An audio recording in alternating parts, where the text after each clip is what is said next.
এরই মধ্যে আমরা দেখছি যে নতুন রাজনৈতিক দল গজানোর ভিড়ে এবং বাস্তবতাটা আসলে কি আমরা অতীতেও দেখেছি বিভিন্ন সময় নির্বাচন যেসব বিশেষ করে প্রশ্নবিদ্ধ নির্বাচনগুলোর আগে আগে এরকম প্রচুর নতুন রাজনৈতিক দল গড়ে উঠেছে। যখন দেশে গণতন্ত্র থাকে না কিন্তু নির্বাচন হয়, তখন এই ধরনের প্রচুর নতুন নতুন রাজনৈতিক দল গড়ে ওঠে।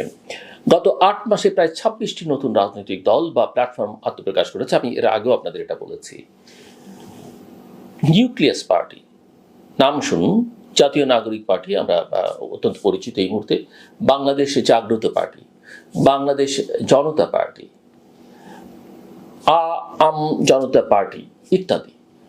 বিশ্লেষকরা বলছেন যে বাংলাদেশের ইতিহাসে ভোটের মৌসুম এলেই ব্যাঙের ছাতার মতো রাজনৈতিক দল জন্ম নেয়। এসবের মূল উদ্দেশ্য হচ্ছে নির্বাচনী মাঠে বিভ্রান্তি সৃষ্টি করা, বড় দলগুলোর ভোট ভাগ করে নেওয়া, স্বার্থভিত্তিক রাজনীতি করা। এই প্রবণতা গণতান্ত্রিক চর্চার বিকাশ নয়, বরং রাজনৈতিক দুর্বলতার একটা বড় প্রকাশ। বিশেষ করে ডেস্টিনি কেলেঙ্কারের মূল হোতা মোহাম্মদ রফিকুল আমিনের নেতৃত্বে আম জনতা পার্টির আত্মপ্রকাশ দেখায় রাজনীতির অপবিত্র অর্থনীতি এখন অনেক ক্ষেত্রের চালিকা শক্তি। এরই মধ্যে আরেকটি ইন্টারেস্টিং ঘটনা ঘটল যে আমরা দেখলাম জামায়াত ইসলামী তারা সংখ্যালঘু সম্প্রদায়ের সঙ্গে, বাংলাদেশের ধর্মীয় সংখ্যালঘু সম্প্রদায় যারা, যদিও সাংবিধানিকভাবে আমরা কাউকে সংখ্যালঘু বলছি না, কিন্তু সংখ্যার বিচারে বা বোঝার সুবিধার্থের কথা বলছি, তাদের সঙ্গে এক ধরনের সংযোগ প্রচেষ্টার চেষ্টা। এখন এটা কি তাদের কৌশলের পরিবর্তন কিনা সেটা একটু দেখা দরকার। জামায়াত ইসলামী সম্প্রতি ভিন্ন ধর্মাবলম্বীদের নিয়ে প্রীতি সমাবেশ করেছে। দলের আমির শফিকুর রহমান হিন্দু, বৌদ্ধ ও খ্রিস্টান সম্প্রদায়ের প্রতিনিধিদের উদ্দেশ্যে নির্বাচনে জামায়াতের ব্যানারে অংশ নেবার আহ্বান জানিয়েছেন। এটি এক ধরনের কৌশলগত পুনর্বিন্যাস। তবে বিশ্লেষকরা বা রাজনৈতিক বিশ্লেষকরা বলছেন যে জামায়াত যদি সত্যিকারের পরিবর্তন চায় তাহলে তাকে অতীতের ভুলের স্বীকারোক্তি করতে হবে, যুদ্ধাপরাধের যে দায় আছে সেটা মেনে নিতে হবে এবং সংখ্যালঘু নিরাপত্তার বাস্তবিক পরিবর্তন আনতে হবে। তারা হয়তো বলতে পারেন যে যুদ্ধাপরাধের বিচার তো হয়েছে, একথা ঠিক, যে সে বিচার নিয়ে প্রশ্ন আছে সে কথা আমি অস্বীকার করব না, কিন্তু বিচারের প্রক্রিয়া নিয়ে বিচার হয়েছে, বাকিরা কেন সেই দায় নেবে? কিন্তু রাজনৈতিক বা মরাল, নৈতিক একটা দায় আছে, সেই দায়টা মাথায় রেখে আসলে তাদেরকে ওই দায়টা অস্বীকার করতে হবে বা তার জন্য দুঃখ প্রকাশ করতে হবে। এই পুরো আলোচনার মধ্যে একটা প্রসঙ্গ সংস্কারের পাশাপাশি আসে, সেটা হচ্ছে নির্বাচন।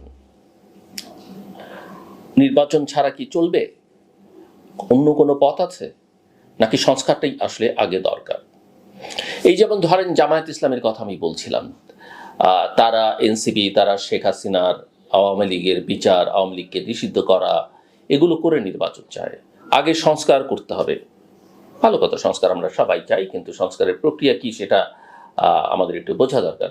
এবং এখন তারা বলছে যে, জামাত সর্বশেষ বলেছে স্থানীয় সরকারের নির্বাচন আগে তারা চায়, ছাত্র সংসদগুলোর নির্বাচন অনেকে চাইছে বিভিন্ন ক্যাম্পাসে।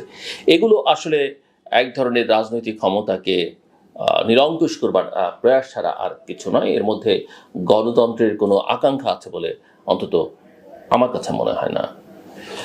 বিশেষজ্ঞদের একটা স্পষ্ট মতামত আমরা শুনছি যে 2025 সালের মধ্যেই অবাধ, সুষ্ঠু এবং গ্রহণযোগ্য জাতীয় নির্বাচন আয়োজন করতেই হবে।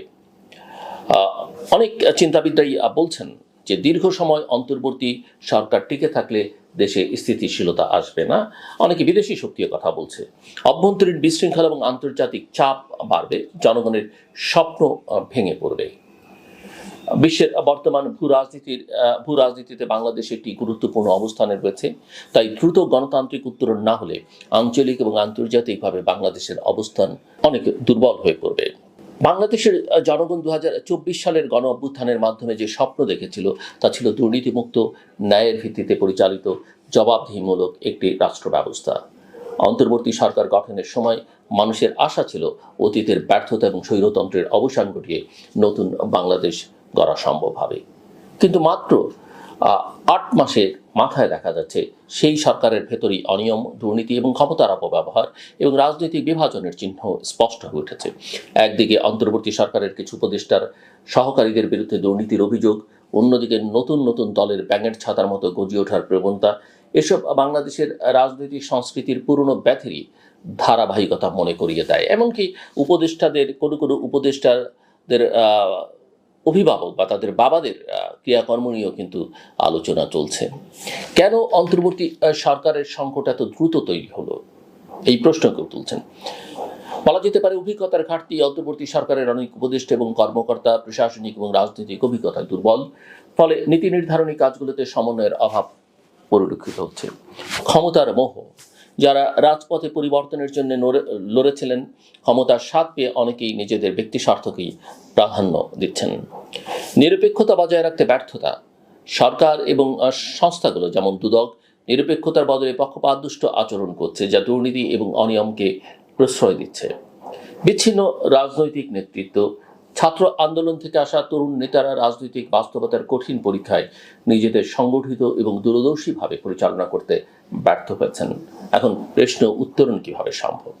বাংলাদেশের বর্তমান রাজনৈতিক প্রেক্ষাপটের উত্তরণের জন্য অন্তর্বর্তী সরকার এবং নতুন রাজনৈতিক শক্তিগুলোর জন্য কিছু সুস্পষ্ট করণীয় রয়েছে। সেগুলো হচ্ছে, আমার মতে, দুর্নীতির বিরুদ্ধে নির্মম এবং কার্যকর ব্যবস্থা গ্রহণ করা, দুর্নীতির অভিযোগে অভিযুক্তদের বিরুদ্ধে কেবল পদত্যাগ নয়, সুষ্ঠু তদন্ত এবং আইনি ব্যবস্থা গ্রহণ জরুরি। তা না হলে জনগণের আস্থা পুনরুদ্ধার করা একদমই সম্ভব হবে না। দ্রুত, অবাধ এবং গ্রহণযোগ্য নির্বাচন আয়োজন, 2025 সালের মধ্যেই সব দলের অংশগ্রহণে একটি অবাধ সুষ্ঠু নির্বাচন আয়োজনে নিরপেক্ষ নির্বাচন কমিশন গঠন এবং প্রক্রিয়া নিশ্চিত করতে হবে। জনগণ নিজের ভোটে সরকার গঠন করতে চায়। নিরপেক্ষ নির্বাচন কমিশন, এখন অবশ্য যে নির্বাচন কমিশন আছে সেটা নিয়ে তেমন কোনো বিতর্ক নেই, কিন্তু স্বাধীনভাবে কাজ করবার জন্যে, তার স্বাধীনতার জন্যে সরকারকে অবশ্যই নিরপেক্ষ অবস্থানে চলে যেতে হবে।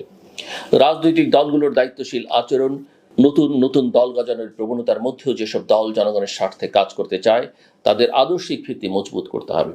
শুধু স্বার্থসিদ্ধির জন্য দল গঠন গণতন্ত্রের জন্য হুমকি। সংবাদ মাধ্যম এবং নাগরিক সমাজের সক্রিয় ভূমিকা দরকার। দুর্নীতির ঘটনা জনসমক্ষে তুলে ধরতে এবং জনগণের মতামত সক্রিয় রাখতে স্বাধীন সাংবাদিকতা এবং সুশীল সমাজের ভূমিকা অত্যন্ত গুরুত্বপূর্ণ। আন্তর্জাতিক সহযোগিতা এবং চাপের সদ্ব্যবহার, বাংলাদেশের উন্নয়ন সহযোগী দেশগুলোর সাথে গঠনমূলক সংলাপ বজায় রেখে গণতান্ত্রিক চর্চায় আন্তর্জাতিক সমর্থন নিশ্চিত করা দরকার। তবে কোনো ধরনের পরাধীনতা বা অতিরিক্ত নির্ভরশীলতা এড়াতে হবে। পরিশেষে যেটা আমি বলতে চাই যে বাংলাদেশ আজ এক সংকটের সন্ধিক্ষণে দাঁড়িয়ে, একদিকে জনগণের দুর্নীতিমুক্ত রাষ্ট্রের আকাঙ্ক্ষা, অন্যদিকে পুরনো রাজনৈতিক ব্যাধির পুনরাবৃত্তির শঙ্কা। যদি অন্তর্বর্তীকালীন সরকার এবং নতুন রাজনৈতিক শক্তিগুলো নিজেদের গন্তব্য ভুলে গিয়ে ক্ষমতার মোহে হারিয়ে যায়, তবে বাংলাদেশের গণতান্ত্রিক উত্তরণ আবারও দীর্ঘস্থায়ী অনিশ্চয়তার মধ্যে পড়ে যাবে। তবে এখনো সময় আছে। জনগণের আশা এবং রক্তের বিনিময়ে পাওয়া এই পরিবর্তনকে অর্থবহ করতে হলে এখনই দুর্নীতির বিরুদ্ধে দৃঢ় পদক্ষেপ, জবাবদিহিমূলক আচরণ এবং অবিলম্বে অবাধ নির্বাচনের রূপরেখা ঘোষণা করতে হবে। শুধু কথায় নয়, কাজের মাধ্যমে প্রমাণ করতে হবে এই অন্তর্বর্তী সরকার সত্যিকারের পরিবর্তনের বাহক। আর যদি তা করতে তারা ব্যর্থ হন, তবে ইতিহাসের কঠিন বিচার এড়ানো যাবে না। বাংলাদেশের জনগণ বারবার প্রমাণ করেছে তারা অধিকার আদায়ে, গণতন্ত্র প্রতিষ্ঠায় বারবার নতুন করে লড়াই করতে প্রস্তুত। আজকে সরকার এবং নতুন নেতৃত্বের উচিত এই শিক্ষা স্মরণে রাখা, কারণ জনগণ কখনো ভুলে না, ইতিহাসও ক্ষমা করে না। শেষ করবার আগে যেটা আমি বলবো, যারা পথচারী, পথে চলাচল করেন, তারা দয়া করে পথ চলবার সময় কানে ফোনটা রাখবেন না, অর্থাৎ কথা বলতে বলতে পথে হাঁটবেন না। ফুটপাথ ব্যবহার করবেন, জেব্রা ক্রসিং ব্যবহার করবেন এবং ওভারব্রিজগুলো ব্যবহার করবেন। যত্রতত্র হাঁটাচলা করলে, খেয়ালখুশি মতো হাঁটাচলা করলে দুর্ঘটনার আশঙ্কা থাকে, দেখতে ভালো লাগে না এবং আমরা কখনোই একটা সুশৃঙ্খল জাতি হিসেবে নিজেদেরকে তৈরি করতে পারবো না।